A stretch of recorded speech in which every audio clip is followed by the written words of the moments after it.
Alright, in this lecture we try to find and remove duplicate entries. So these are rows or movies that are identical.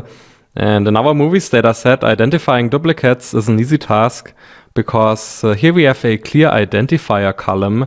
It's the movie ID, and we should have each and every movie ID only once in our data set. So we don't allow any duplicates in the ID column, and therefore we also do not allow rows that have identical values in all columns. So let's start with the more general case, and let's get all duplicates based on all columns. And we can actually do this with the method duplicated. So here we can check for each and every row whether there is another duplicate in the data set. And actually we have here the additional key parameter. And here we can define that the first instance or the last instance of a duplicate is not a duplicate.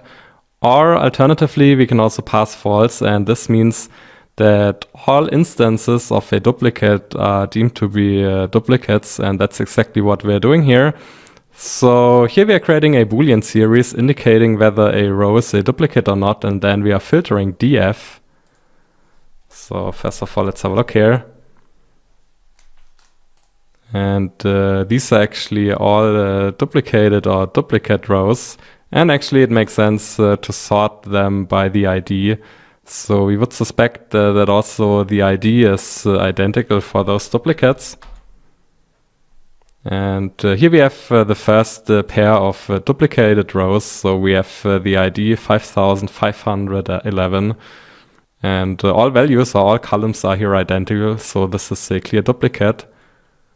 And the same we have for all other duplicated pairs as well.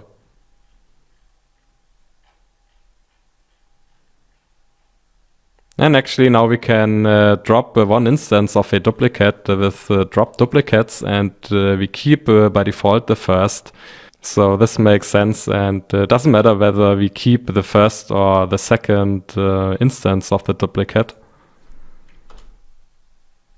So we have removed all duplicates that have identical values in all columns, but let's focus only on the ID column, and there's the subset parameter. And here we can either define one column or a list of columns. So let's filter df for all rows or for all movies that have still an identical movie ID. And again, we sort by the ID column. And still we have some duplicates. So here, for example, this is the first pair.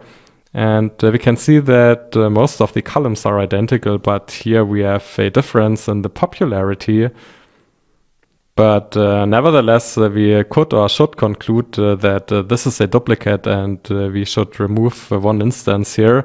And the question is now, should we remove the first or the second? And unless we perform a more detailed analysis, it shouldn't really matter, and therefore we simply use the default setting that we keep the first instance in our data set.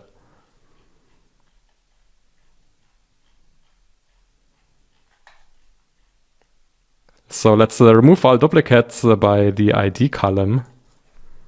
And finally, let's analyze the ID columns. So we shouldn't have any duplicates here, and this is true. Alright, thanks for watching, and see you also in the next lecture. Bye.